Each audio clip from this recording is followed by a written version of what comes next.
أشهد أن لا إله إلا الله وحده لا شريك له وأشهد أن محمدا عبده ورسوله أما بعد فأعوذ بالله من الشيطان الرجيم بسم الله الرحمن الرحيم الحمد لله رب العالمين الرحمن الرحيم مالك يوم الدين إياك نعبد وإياك نستعين اهدنا الصراط المستقيم صراط الذين أنعمت عليهم غير المغضوب عليهم ولا الضالين.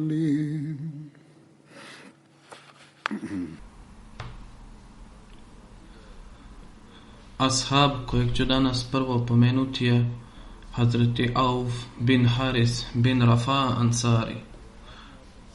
U predajama njegovo ime se spominje kao Auf bin Afra, Auf bin Haris i Aus bin Afra.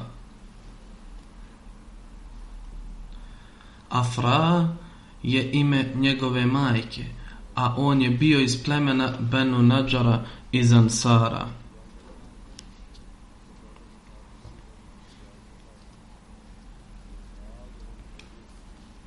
Hazreti Maaz i Hazreti Muaviz su bili njegova braća.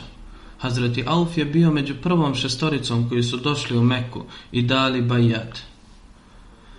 Također je bio prisutan u bajat Akba. Nakon prihvatanja islama zajedno sa Hazreti Asad bin Zirarom i Hazreti Ammara bin Hazmom slomio je kipove od Benu Malik bin Nidžara. Hazreti Auf bin Afra na danu bitke na Bedru, tokom bitke je pitao Božijeg poslanika sallallahu alejhi ve sellem: O Božji poslaniče, šta najviše obraduje Allaha od strane njegovog roba? Časni poslanik sallallahu alejhi ve sellem je odgovorio da je njegova ruka uključena u bitku i da se bori bez oklopa i straha. Znači, ako je prisutan na polju bitke, onda treba da se bori bez straha. Dakle, Hazreti Auf bin Afra skinuo je svoj oklop i počeo se boriti dok nije postao šehid. Abu Džehel je ubio Auf bin Harisa i njegovog brata Mauza u bitci na Bedru.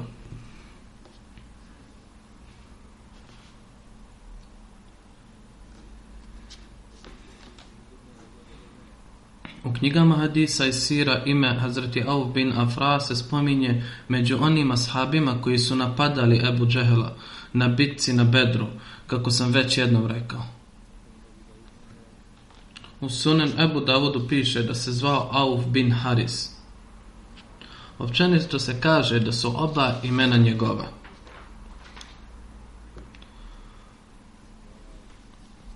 Uglavnom, on je također učestvovao u ubijstvu Ebu Džehela i postao je šehid na Bedru. Sljedeći ashab je Hazreti Abu Ayyub Ansari radijallahu anhu. Njegovo ime je Hazreti Khalid i njegov otac se zvao Zaid bin Kulejb. On je poznat po svom imenu i nadimku. On je bio iz plemena Hazrađa, Benu Nedžarske loze iz Ansara. Hazret Ebu Ayyub Ansari imao je tu sreću da je sa grupom 70 Ansarija dao bajat na drugoj akbi. Njegova majka se zvala Hind bin Said, međutim iz jednog drugog izvora kaže se da se zvala Zehra bin Saad. Njegova supruga se zvala Ummu Hasan bin Zaid. Ona je rodila jednog sina koji se zvao Abdurrahman. časni poslanik sallallahu alejhi ve sellem je uspostavio bratstva između Ebu Ejub Ensarija i Masab bin Umeira. Kada je poslanik sallallahu alejhi ve sellem migrirao u Medinu, ostao je u kuću Hazreti Ebu Ejub Ensarija do izgradnje poslanikove džamije i njegove kuće. Hazreti Mirza Bashir Ahmad radijallahu anhu je opisao ovaj događaj stanovanja poslanika sallallahu alejhi ve sellem kod Ebu Ejub Ansarija na sljedeći način. Kad je poslanik sallallahu alejhi ve sellem stigao kod Benu Nadžara, trebalo se odlučiti kod koga će poslanik sallallahu alejhi ve sellem gostovati. Svaki član tog plemena je imao ogromnu želju da osvoji ovu sreću. Čak neki ljudi su dodirivali vrat njegove kamile sa ljubavlju. Posmatrajući ovu situaciju, poslanik sallallahu alejhi ve sellem je rekao: pustite moju kamilu, jer ona trenutno hoda pod Božjom naredbom. Znači, gdje Allah bude htio, ona će tamo sama sjesti. I on je isto pustio njeno uže. Kamila je zakoračila naprijed i prešla malu udaljenost i kada je stigla do mjesta na kojem su kasnije sagrađena poslanikova džamija i njegove odaje, sjela je na tom mjestu koje je tada bilo zemljište dvoje djece iz Medine. Ali odmah je ustala i krenula je naprijed, ali nakon nekoliko koraka se vratila na prethodno mjesto i ponovo je sjela. Poslanik sallallahu alejhi ve sellem je rekao: haza inša Allahul manzilu, znači, meni se čini da je Allah odredio ovo mjesto za moj boravak. Sa time se uz dove spustio sa kamile. Dakle, pitao je čija je kuća najbliža iz ovog mjesta od naših ljudi, odnosno od muslimana. Hazreti Ebu Ejub je odmah rekao: o Božji poslaniče, moja je kuća najbliža i ovo je ulaz, pa bujrum izvolite. Na to je poslanik sallallahu alejhi ve sellem rekao: u redu, onda idi i pripremi mjesto za moj boravak. Nakon pripreme Hazreti Ebu Ejub se vratio, pa je poslanik sallallahu alejhi ve sellem sa njim ušao u kuću. Ova kuća je imala 2 sprata. Hazreti Ebu Ejub je htio da poslanik sallallahu alejhi ve sellem boravi na drugom spratu, ali poslanik je izabrao prvi sprat kako bi bilo lakše za posjetioce. Kad je došla noć, Hazreti Ebu Ejub i njegova supruga čitavu noć nisu mogli spavati, razmišljajući da su oni na spratu nad poslanikom, a poslanik je ispod njihovog sprata. I dodatno se dogodilo da je u noći zdjela vode pala na vodu, a Ebu Ejub, bojeći se da kap vode ne kapne, pa je brzo spustio jorga na vodu i osušio je.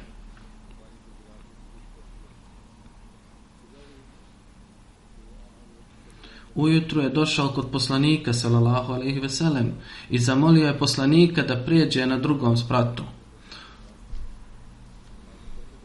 U početku nije bio voljan, ali je na kraju vidio insistiranje Ebu Ejuba i složio se.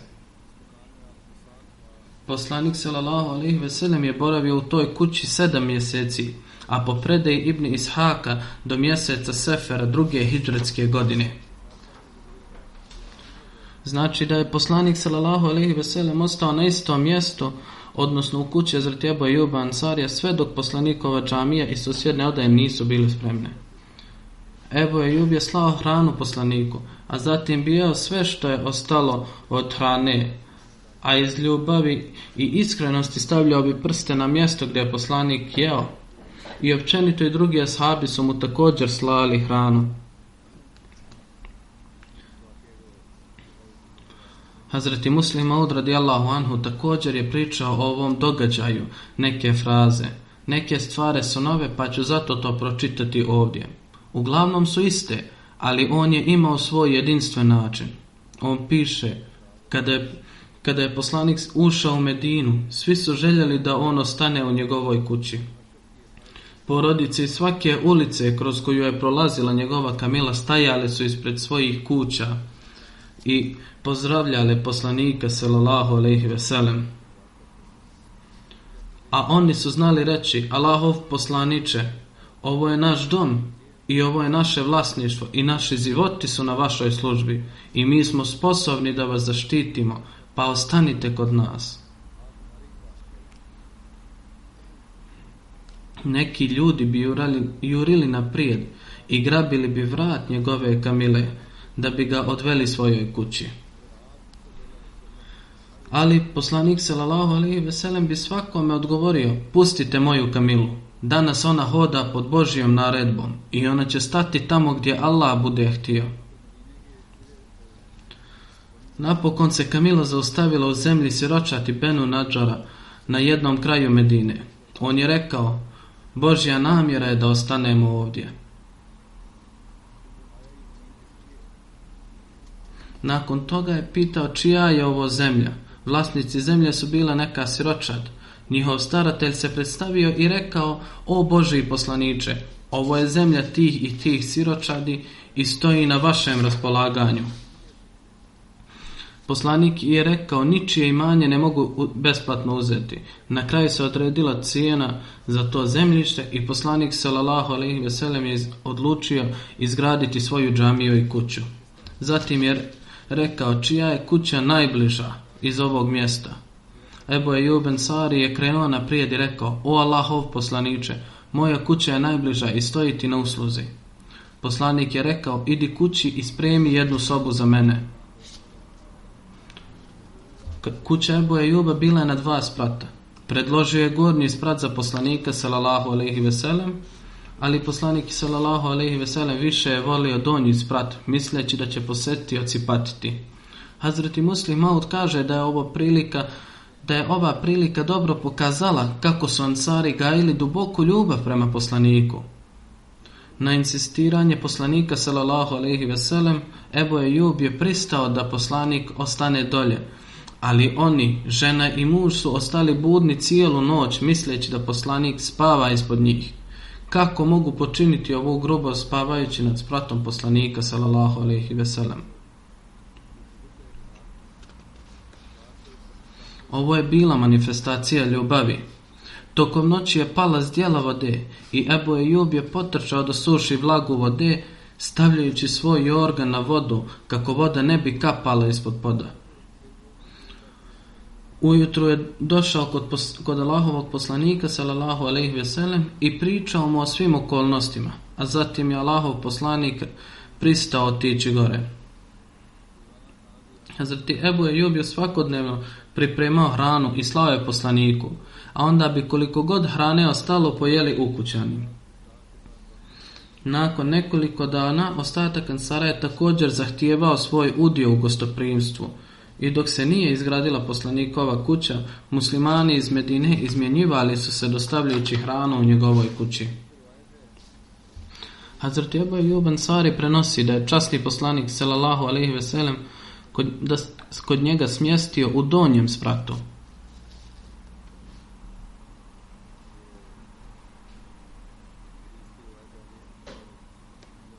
Dalje ću nastaviti iz hadisa, a što se tiče iz predgovora Hazreti Muslim Maude, već je sve preneseno.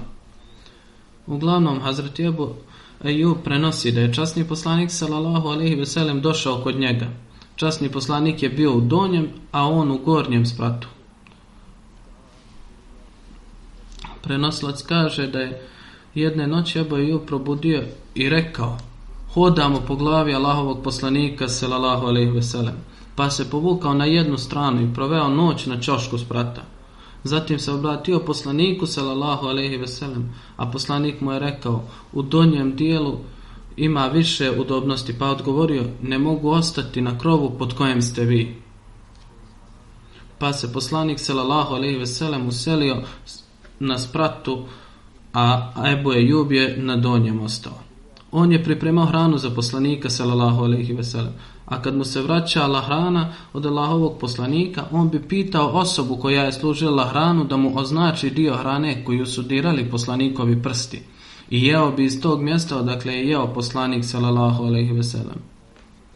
Jednom je pripremio obrok za poslanika u kojem je bio bijeli luk, a kada mu je vraćen, pitao je za mjesto prstiju poslanika sallallahu alejhi ve sellem i pitao ga je li jeo. Kad mu je rečeno da danas poslanik nije jeo, postao je vrlo uznemiren i otišao kod poslanika i pitao ga je da li je bijeli luk haram. Poslanik sallallahu alejhi ve sellem je rekao: nije, ali ja ga ne volim. Na to je Ebu Ejub Ansari rekao: ono što vi ne volite, ja isto ne volim. Ili je rekao: ono što se vama nije svidjelo, ne sviđa se ni meni. Prenosilac kaže da su kod poslanika dolazili meleci. Ovaj hadis je iz Muslima, ovako piše. Znači, pripremao je objavu i dolazili su meleci, odnosno primao je objavu i dolazili su meleci, zato poslanik nije volio stvari sa takvim mirisom. Ova predaja zabilježena je i u Muslimu na sljedeći način.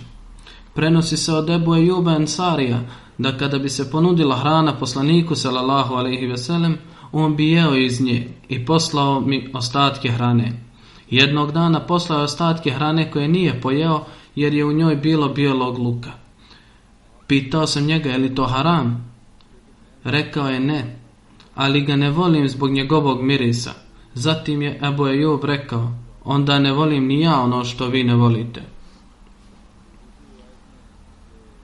Na jednoj drugoj predaji iz Musnada bin Hanbala ovaj događaj se ovako prenosi. Ebu Ejub Ansari kaže: poslanik sallallahu alejhi ve sellem ostao je u prizemlju naše kuće, a ja u gornjoj sobi. Jednom se prosula voda u gornjem spratu, pa ja i Ummi Ajub smo uzeli čaršav i počeli sušiti vodu iz straha da će kapnuti i pasti na poslanika. Tada sam iz straha došao kod poslanika sallallahu alejhi ve sellem i rekao: o Božji poslaniče, nije u redu da živimo iznad tebe, pa bih vas zamolio da pređete na gornjem spratu. Pa se poslanik sallallahu alejhi ve sellem preselio u gornju sobu. Dakle, po naredbi poslanika njegove stvari su bile prenesene na gornjem spratu, a njegove stvari su bile vrlo skromne. Onda sam rekao: Allahov poslaniče, kad mi pošalješ hranu, pregledam je i gdje god vidim tvoje otiske prstiju, tamo stavim ruku. Ali kad sam vidio hranu koju si mi danas poslao, nisam primetio otiske prstiju. Poslanik sallallahu alejhi ve sellem je rekao: u pravu si, jer u njoj je bilo luka. Ovdje se spominje luk umjesto bijelog luka. Pa nisam volio da to jedem zbog meleka koji dolazi kod mene, ali vi slobodno jedite. Hazreti Ebu Ejub je imao čast da učestvuje u svim bitkama sa poslanikom, uključujući Bedr, Uhud i Hendek. Hazreti Ebu Ejub Ansari prenosi da smo formirali redove na dan Bedra, a neki od nas su išli ispred redova. Allahov poslanik sallallahu alejhi ve sellem pogledao ih je i rekao: sa mnom, sa mnom, odnosno ostani iza mene i ne idi ispred mene. Spominje se noć vjenčanja Hazreti Safije, iako sam to već spomenuo ukratko u njegovom kontekstu kad sam pričao o njemu, ali ponovit ću ovdje. Kada se Hazreti Safija udala, te noći Ebu Ejub Ansari je cijelu noć čuvao poslanikov šator sa svojim golim mačem i tako je stražario. Kad je došlo jutro, poslanik alejhi selam vidio je Ebu Ejuba ispred šatora, pa ga je pitao šta je u pitanju. Rekao je: o Božji poslaniče, bio sam u strahu za tebe od ove žene, jer su joj otac i muž i ljudi njenog naroda ubijeni, a ona je tek izašla iz nevjerstva. Stoga sam čitavu noć bio stražar.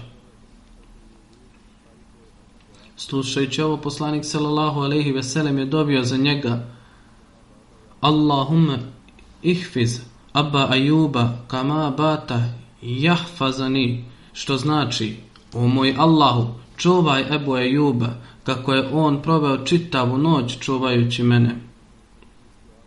Imam Suhejli kaže: zbog ove dove časnog poslanika Allah je čuvao Ebu Ejuba do te mjere da su čak i Rimljani bili čuvari mezarje Ebu Ejuba i kada bi tražili kišu, uz njegovo posredovanje pala bi kiša nad njima. Hazreti Mahmud kaže da je čuo od Hazreti Udban bin Malika Ansarija kako je bio učestvovao u Bedru sa poslanikom. Rekao je da je vodio namaz svom plemenu Banu Salemu, ali između njega i njegovog naroda je postojala jedna riječica. U vrijeme kiše bilo bi teško za njega da je pređe, pa je bio došao kod poslanika i zamolio njega: ja sam čovjek slabog vida, a riječica koja se nalazi između mene i mog naroda u vrijeme kiše nadođe, pa mi bude teško da je pređem. Pa zato želim da vi posjetite moju kuću i obavite namaz na jednom mjestu koje bih ja koristio kao mesdžid. Poslanik sallallahu alejhi ve sellem je rekao: doći ću. Sljedećeg dana oko jutarnjih sati poslanik sallallahu alejhi ve sellem sa Ebu Bekrom je došao kod mene. Poslanik sallallahu alejhi ve sellem je tražio odobrenje za ulazak u kuću. Ja sam odobrio, pa nije sjeo, već me je pitao: pokaži mi mjesto gdje bi volio da obavljam namaz.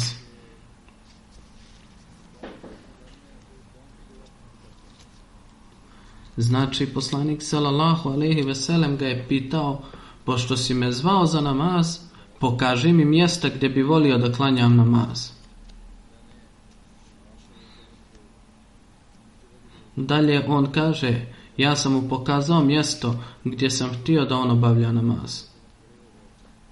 Poslanik sallallahu alejhi ve sellem je ustao i učio je tekbir, Allahu ekber, i mi smo stali u safi za njega.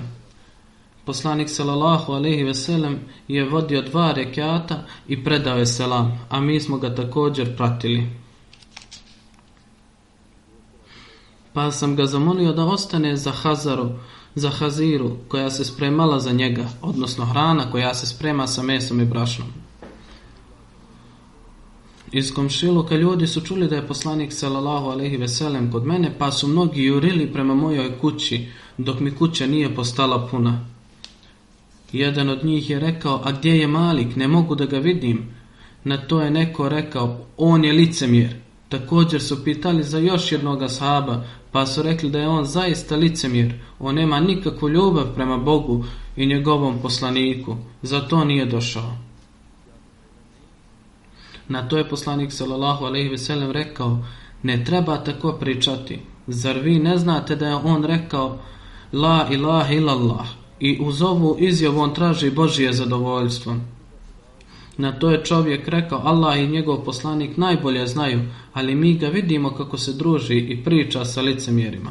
Poslanik sallallahu alejhi ve sellem je rekao: Allah je zabranio vatru onome ko prizna la ilaha i sa tim traži Allahovo zadovoljstvo.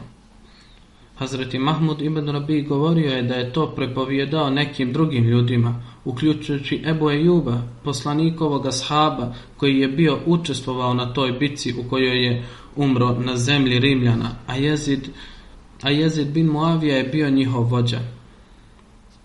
Kaže da je Hazreti Ebu Ejub odbio moju priču i rekao je: tako mi Allaha, ne vjerujem da je časni poslanik sallallahu alejhi ve sellem nešto ovako rekao kako ti kažeš. Znači da je džehennemska vatra zabranjena onome ko samo izgovara la ilaha illallah. Uglavnom kaže: meni je ovo teško palo i postao sam jako uznemiren, pa sam odlučio da sebe obavezujem u ime Allaha, ako se vratim živ iz ovog rata, da ću ovo pitati Hazreti Odbana ibn Malika ako ga sretnem u njihovoj džamiji. Znači, vratio se i obukao je ihram za hadž ili umru i krenuo je, pa je stigao sam u Medini. A kad je otišao u naselju Banu Salema, video je da je Hazreti Udban ostario i da mu je vid nestao i da je vodio namaz svome narodu. Kada je završio namaz, pozdravio se sa njim i predstavio sebe. Zatim ga je pitao istu stvar, pa je on istim načinom to prenio kako je već prenio prvi put. To jest da jeste, ovo je istina da sam čuo od Allahovog poslanika, da kogod kaže la ilaha illallah, njemu je vatra zabranjena. Ali Hazreti Ebu Ejub ovo nije prihvatio.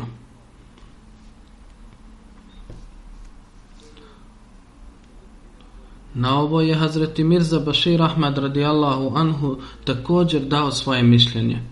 On piše: u hadisu se prenosi da je man kala la ilaha illallah jabtagi bizalika vajhillahi, To jest, Mirza Bashir Ahmad radijallahu anhu piše, ali prvo ću pročitati prevod ovog hadisa. Znači, Mahmud bin Rabi prenosi da je čuo od Utban bin Malika da je časni poslanik sallallahu alejhi ve sellem rekao da je Allah zabranio vatru džehennema onome ko iskreno tražeći Božje zadovoljstvo priznaje la ilaha illallah.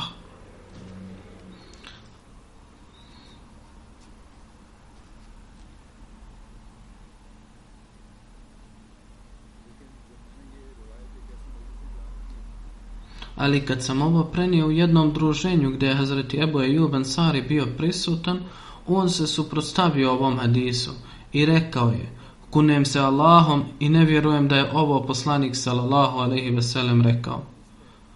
Hazreti Mirza Bashir Ahmad radijallahu anhu dalje piše: što se tiče ovog hadisa koji je bio ispravan u smislu principa kazivanja, što se tiče principa kazivanja bio je tačan, ali Hazreti Ebu Ejub Ansari radijallahu anhu ga je odbio na osnovu dirajeta, odnosno svog vlastitog shvatanja, ono što je on shvatio.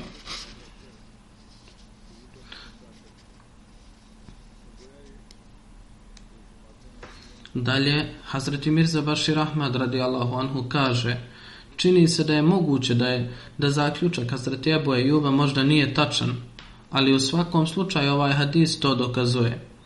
Znači, sada Mirza Bashir Ahmad želi dokazati da ashabi nisu tako jednostavno prihvatili svaki hadis, odnosno bez ikakvog istraživanja i razmišljanja.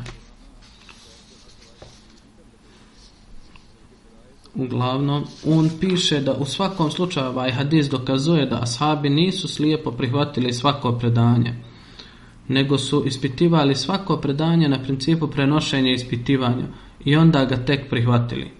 Na tumačenju ovog hadisa iz Buharija Hazreti Šah Valiullah piše: kada je Hazreti Ebu Ejub Ansari čuo ovaj hadis od Hazreti Mahmuda bin Rabija, onda ga je odbio.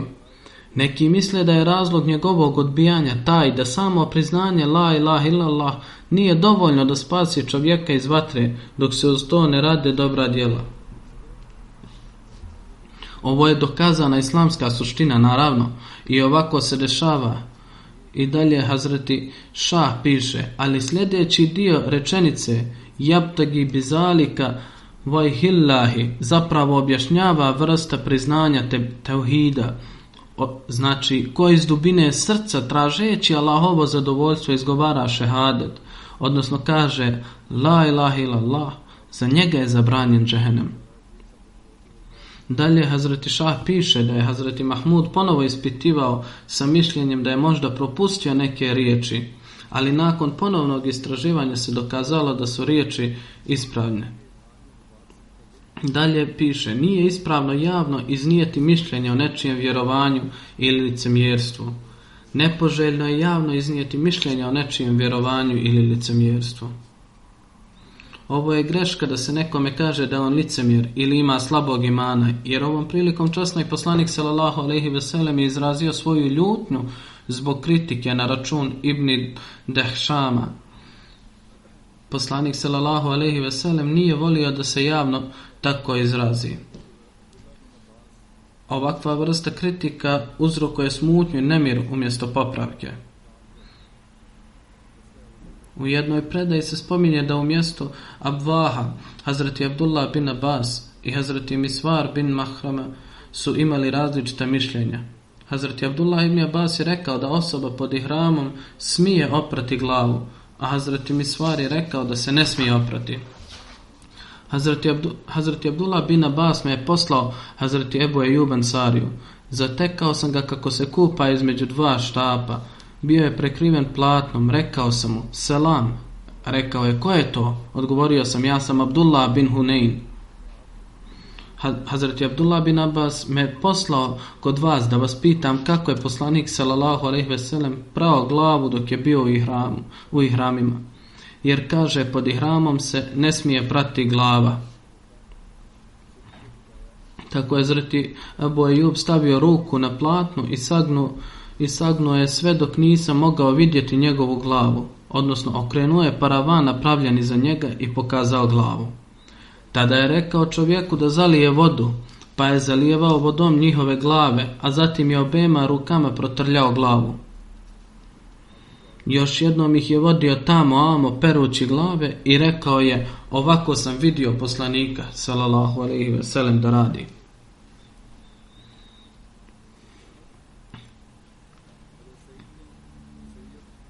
Hazreti Said bin Musaib prenosi da je jednom prilikom Hazreti Ebu Ejub vidio nešto poput slame u blagoslovljenoj bradi časnog poslanika sallallahu alejhi ve sellem, pa ga je odvojio i pokazao časnom poslaniku.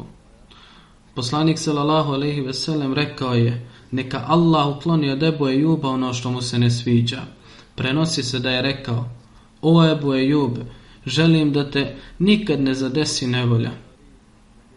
Hazreti Ebu Ejub Ensari bio je u prvoj liniji vojske Hazreti Alija u bitci kod Džamala i bitke kod Safina i bitke kod Nehruvana. Koliko je Hazreti Ali imao povjerenje u osobu Hazreti Ebu Ejub Ensarija govori činjenica da je Hazreti Ali proglasio Kufu glavnim gradom i preselio se tamo, a Hazreti Ebu Ejub Ensarija je postavio za guvernera Medine do 40. hidžretske godine. On je ostao guverner Medine sve dok sirijska vojska Amira Muavije, predvođena Jaširom bin Abu Artom, nije napala Medinu. Tada je Hazreti Ebu Ejub Ensari napustio Medinu i otišao kod Hazreti Alija u Kufu. Nakon časnog poslanika sallallahu alejhi ve sellem, ashabi su imali mjesečna primanja od halife. Primanja Hazreti Ebu Ejube je bilo 4000, ali je Hazreti Alija u vrijeme svog kalifata to povećao do 20.000. Prije je 8 sluga bilo određeno za rad na njegovoj zemlji, a Hazreti Ali je to povećao na 40 sluga. Prenosi se od Hazreti Hubej bin Abu Sabita da je Abu Ejub došao do Amira Muavije i požalio mu se na svoj dug, ali Muavija nije vidio što mu se sviđa i vidio je što mu se ne sviđa. Odnosno Muavija nije primijetio ono što je dobro kod Hazreti Ebu Ejuba, nego je vidio ono što mu se nije svidjelo. Na to je Hazreti Ebu Ejub Ensari rekao: čuo sam da je poslanik sallallahu alejhi ve sellem rekao: vidjet ćete prioritete kasnije, to jest vaši prioriteti će se promijeniti. Amir al-Muavija je rekao: šta vam je naredio poslanik sallallahu alejhi ve sellem kada je ovo rekao? Hazreti Ebu Ejub je rekao da im je poslanik sallallahu alejhi ve sellem naredio da čine sabura kad se budu mijenjali njihovi prioriteti, ne budu se pitali i dobar prijedlog bude odbijen. Onda je Amir Muavija rekao: onda vi činite sabur. Hazreti Ebu Ejub radijallahu anhu je rekao: kunem se Bogom, ja više nikad neću ništa tražiti od vas. Onda je krenuo za Basru i boravio kod Hazreti Ibni Abasa. Ibni Abbas mu je ispraznio kuću i rekao: ponašat ću se prema vama onako kako ste se vi odnosili prema Allahovom poslaniku i kako ste vi ugostili poslanika, tako ću i ja vas. Hazreti Ibni Abbas naredio je svojoj porodici da izađe, a Hazreti Ibni Abbas je rekao da sve što se nalazi u kući vaše, i dali su Hazreti Ebu Ejubu 40.000 dirhema i 20 robova. I za sebe obezbedio nešto drugo. Znači, ne samo da mu je dao kuću, već mu je dao i 40.000 dirhema i 20 robova. Hazreti Muslim Maud radijallahu anhu u tumačenju ajeta: va anfaku fi sabilillahi wa la tulku bi aydikum ila tahlukati vahsinu innal laha yuhibul muhsin. Kaže, ljudi nisu shvatili bit ovog ajeta da va anfaku fi sabilillahi wa la tulku bi aydikum ila tahlukati vahsanu inna Allaha yuhibul muhsinin. Kad god naiđu na ovo, na bilo kakve poteškoće na Allahovom putu, oni odmah kažu da je riječ o samouništenju jer Allah je rekao وَلَا تُلْكُ بِأَيْدِكُمْ إِلَا تَهْلُكَتِ, odnosno ne ubijajte se. Stoga kako možemo u to učestvovati? Ali ovo sigurno ne navodi ka tome da musliman treba pobjeći sa mjesta gdje postoji strah od smrti i pokazati kukavičluk. Ovo zapravo znači kada se vode bitke s neprijateljem raširenom rukom, potrošite svoje bogatstvo. Ako uskratite bogatstvo, stvorit ćete vlastitim rukama sredstva za smrt. Stoga se u hadisima prenosi od Ebu Ejuba Ansarija da je, dok je bio na putu da osvoji Carigrad, rekao da je ovaj ajet objavljen o nama Ensarijama, a zatim je rekao da smo na početku trošili svoje imetke na Allahovom putu, ali kad je Allah ojačao i počastio svoju vjeru i muslimani su postali osvajači, tada smo rekli kalna hal nakimu fi amvalina va nuslihuha. Rekli smo da ako zaštitimo našu imovinu, sačuvamo je, to će biti dobro. Tada je objavljen ajet koji ne oklijeva da svoje bogatstvo troši na Allahovom putu, jer ako to učinite, to će značiti da želite dovesti svoje živote u opasnost. Zato nemojte gomilati svoje bogatstvo, već ga trošite na Allahovom putu, jer će vam u protivnom vaši životi propasti, a neprijatelji će vas sustići, a vi ćete propasti.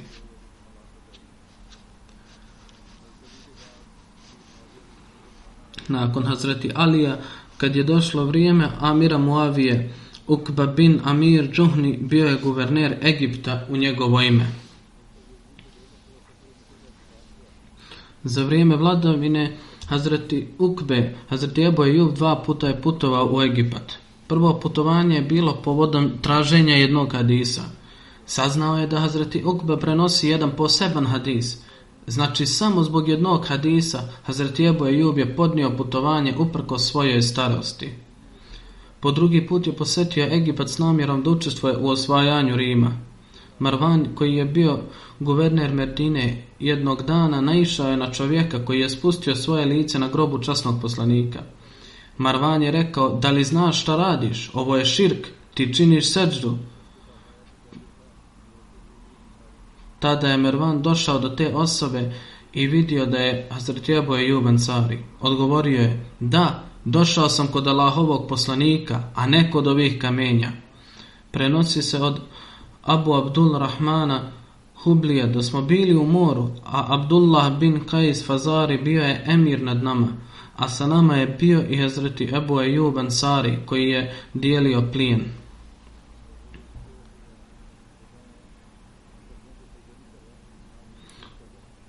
Ovdje mislim na to da sam savijen zbog te ljubavi i naklonosti, a ne da činim seđdu kamenju ili činim neki širk, nego ovo je čist izraz moje ljubavi prema poslaniku uz razum Božijeg jedinstva i moje srce je čisto od širka. Prenosi se da je Abu Abdul Rahmana Hublija da smo bili u moru, a Abdullah bin Qais Fazari bio je emir nad nama, a sa nama je bio i Hazreti Ebu Ejub Ensari koji je prošao pored onih koji su dijelili plijen i nadzirali zatvorenike.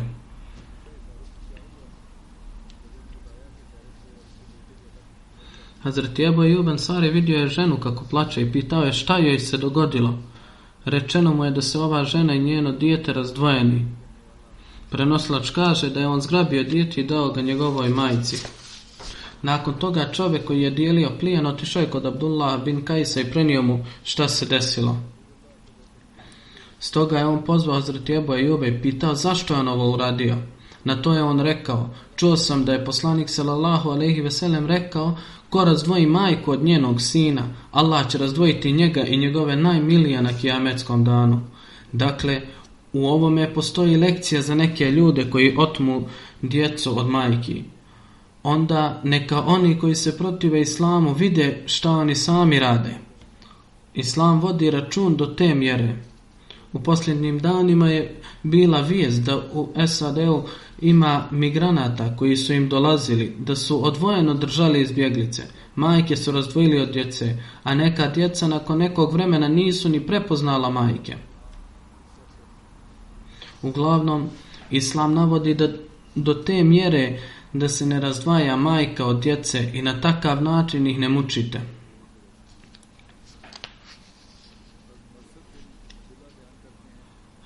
Hazreti Marsad bin Abdullah prenosi da je kada je Hazreti Ebu Ejub Ansari došao kod nas u svrhu džihada, u to vrijeme Hazreti Ukba bin Amir je bio guverner Egipta. On je zakasnio na akšam namaz. Hazreti Ebu Ejub je prišao njemu i rekao: "O Ukba, kakav je ovo namaz?" Hazreti Ukba je odgovorio da je bio zauzet. Ebu Ejub je rekao: "Tako mi Allaha, želim samo da ljudi ne pomisle da si vidio Allahovog poslanika da ovako radi. Zar nisi čuo Božijeg poslanika kako je rekao: moj umet će ostati na dobroj strani ili će ostati u prirodi dok se ne odlože na akšam, dok zvijezde ne počnu sjati." To jest, akšam treba obavljati na pravom vaktu. Prenosi se od Abu Vasila da sam sreo Ebu Ejuba Ansarija. Rukovao se sa mnom i vidio da su mi nokti veoma dugi. Rekao je: Allahov poslanik sallallahu alejhi ve sellem je rekao: "Neki od vas pitaju o nebeskim vijestima, a nokti su im veoma dugi, poput nokta ptice. U njega se prikuplja i prljavština." Znači, pričaju o velikim stvarima, o spoznaji Boga, a što se tiče njihovih noktiju, to je veoma dugo i prljavo. Zato ih treba skratiti.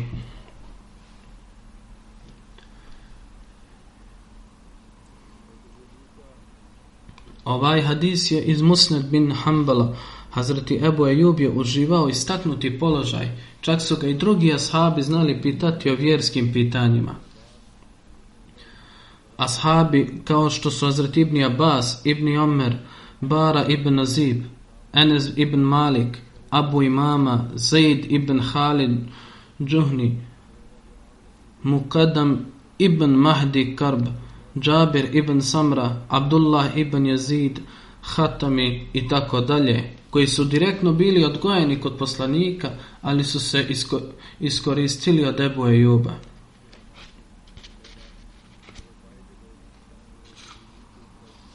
Od tabeina su bili Said ibn Musaib,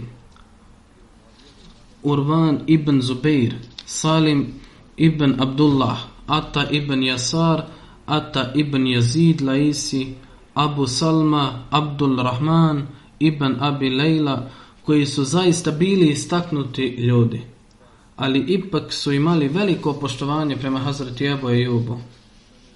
Hazreti Ebu Ejub Al-Ansari je prenio da se išao boriti u vrijeme Muavije. Kaže da je postao jako bolestan. Kaže da je postao jako bolestan. Rekao je svojim kolegama: "Ako umrem, želim da me pokupite i kada se budete poredali protiv neprijatelja, sahranite me pred vašim nogama."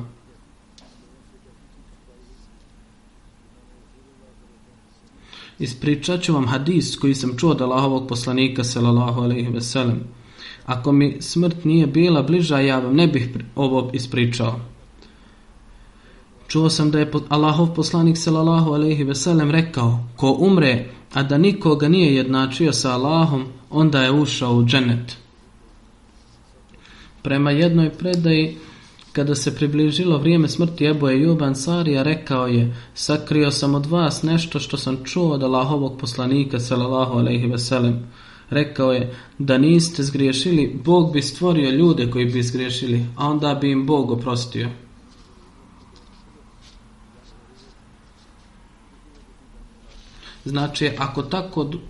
Znači, Allah tako duboko vodi račun da je on milostiv i prašta.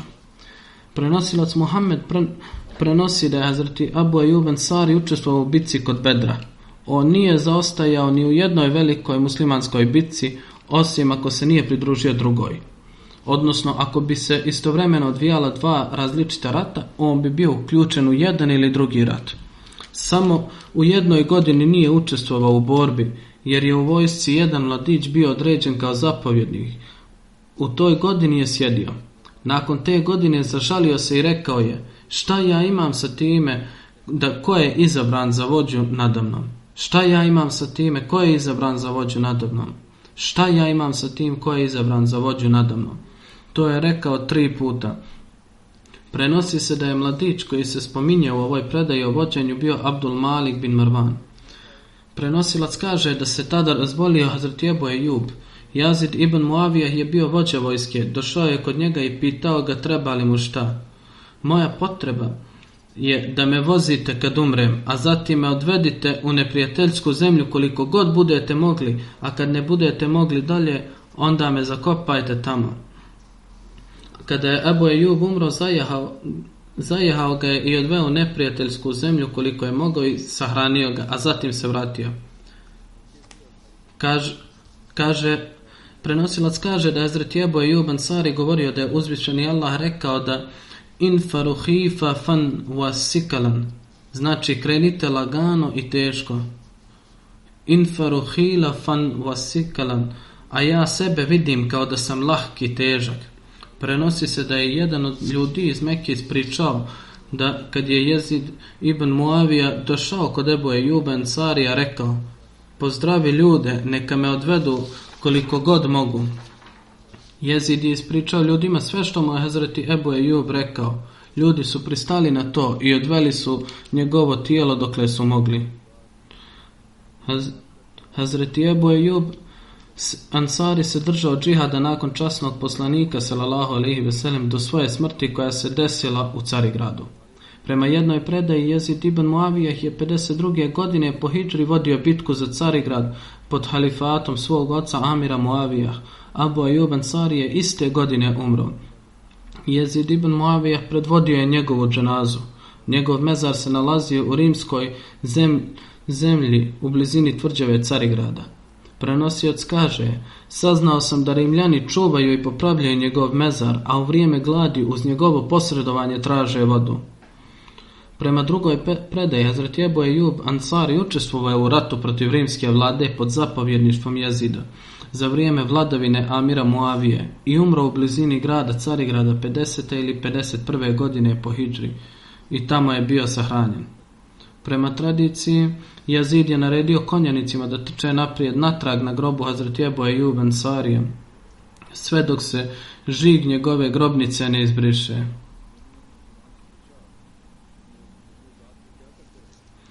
Također postoji predaja da se ujutro u noći kad je Ebu Ejub sahranjen, Rimljani pitali muslimane šta ste radili noću. Muslimani su rekli da je Ebu Ejub Ansari bio jedan od istaknutih ashaba našeg poslanika sallallahu alejhi ve sellem i da je bio najstariji od njih u pogledu prihvatanja islama. Pokopali smo ga kao što ste vidjeli, a tako mi Allaha, ako grob bude iskopan, neće se čuti vaše zvono u arapskoj zemlji, sve dok imamo vlasti. Mudžahid kaže da bi kad bi u njihovoj zemlji bila glad, ako bi uklonili prašinu iz njegovog groba, onda bi padala kiša. Ova tradicija se i ovdje spominje, Allah najbolje zna koliko je istinita. Hazreti Ebu Ejub Ansari je umro u bitci kod Carigrada 50. ili 51. hidžretske godine ili 52. Većina kažu da je u 52. godini. Mezar Hazreti Ebu Ejuba se nalazi u Istanbulu u Turskoj. Mezar se nalazi na platformi zatvorenoj mesinganim rešetkastim vratima. Većina Turaka ovdje dolazi radi duševnog mira. Sad se ovdje spominjanje Bedri ashaba završava, ali opisat ću 4 halife ako Bog da. Neki su ukratko spomenuti ranije. Sad ću detaljno objasniti.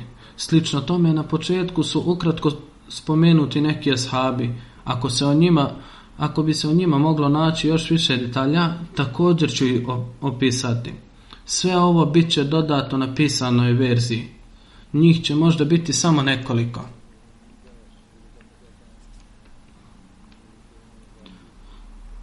Sada bi spomenuo nekoliko umrlih koji su nedavno preminuli, a također ću klanjati njihove dženaze nakon namaza.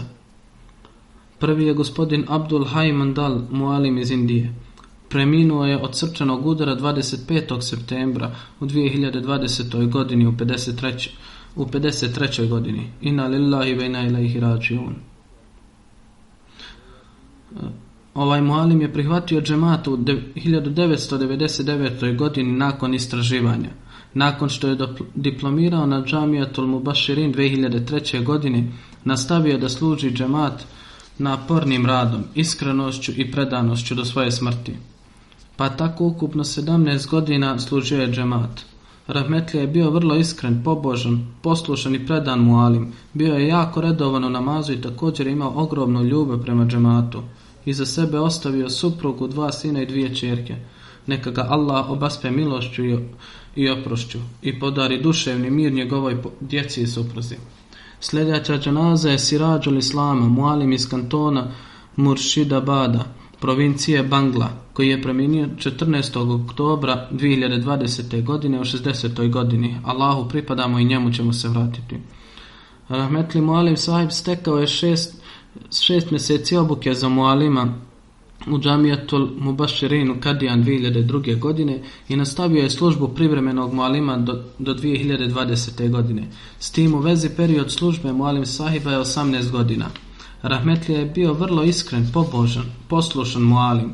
Bio je jako dosljedan prema namazu i postu i koji je puno volio džemat. Iza njega su ostala supruga i 3 ćerke. Najstarije 2 kćeri su udate, a 3. studira. Neka mu Allah podari oprost i milost i podari strpljenje njegovoj porodici. Neka im Allah pomogne da nastave činiti dobra djela. 3. dženaza je od šehid Ahmad Hana Paša, koji je bio unuk obećanog Mesija alejhi selam sa ćerkine strane, a njegov djed se zvao Hazreti Nawab Muhammad Ali Khan. Njegova majka se zvala Nawab Amtul Hafiz Begum radijallahu anhu, a otac mu se zvao Hazreti Nawab Abdullah Khan, koji je preselio 26. oktobra u 85. godini.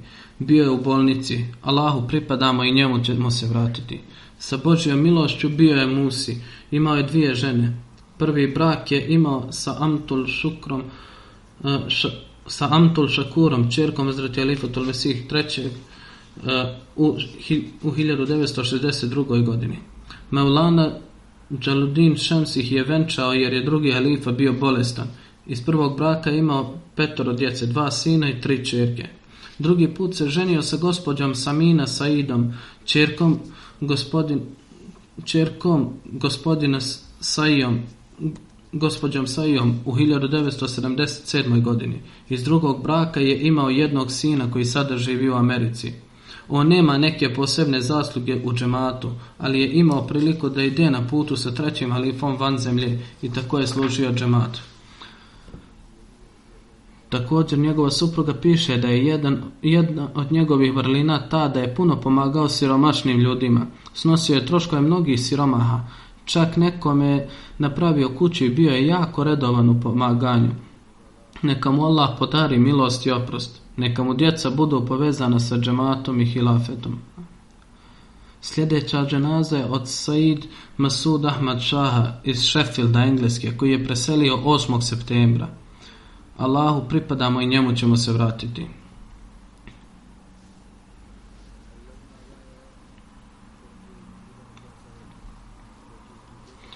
Ahmedijet je došao u njegovoj porodici preko njegovog oca Hazreti Said Nazim Huseina, koji je 1902. godine u 20. godini svog života otišao u Kadijan i dao je bajat obećanom Mesiji alejhi selam. Said Masud Ahmad Šah bio je stalni stanovnik Sheffielda nakon dolaska u Velikoj Britaniji 1962. godine. Kada je zajednica formirana u Sheffieldu, njegova kuća je služila kao prvi mesdžid i do 1970. nastavio je služiti džemat kao predsjednik. Nakon toga od 1997. do zadnjeg daha služio je kao sekretar zijafet. Rahmetlija je bio jako veseo čovjek, bio je veliki domaćin, pošten, pun sa službeničkim duhom, ljubazan prema siromašnima, iskren i vjeran čovjek. Imao je veliku privrženost prema halifatu. Njegova kćerka, dr. Kaiša, kaže da ih je pokušavao povezati sa džematom, a posebno s halifom, i nagovarao nas je da se sastajemo sa halifom svakih 6 mjeseci. Neka Allah podari sabur i hrabrost njegovoj supruzi i kćerki. Neka mu podari milost i oprost i da podari sposobnost njegovoj supruzi i kćerki da nastave njegova dobra djela.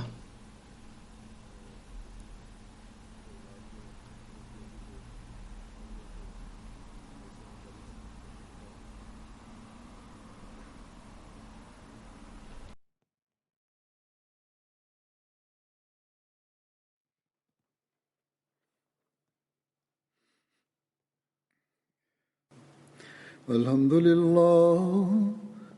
لله نحمده ونستعينه ونستغفره ونؤمن به ونتوكل عليه ونعوذ بالله من شرور أنفسنا ومن سيئات أعمالنا من يهده الله فلا مضل له ومن يضلل فلا هادي له ونشهد أن لا إله إلا الله ونشهد أن محمدا عبده ورسوله عباد الله رحمكم الله إن الله يأمر بالعدل والإحسان وإيتاء ذي القربى وينهى عن الفحشاء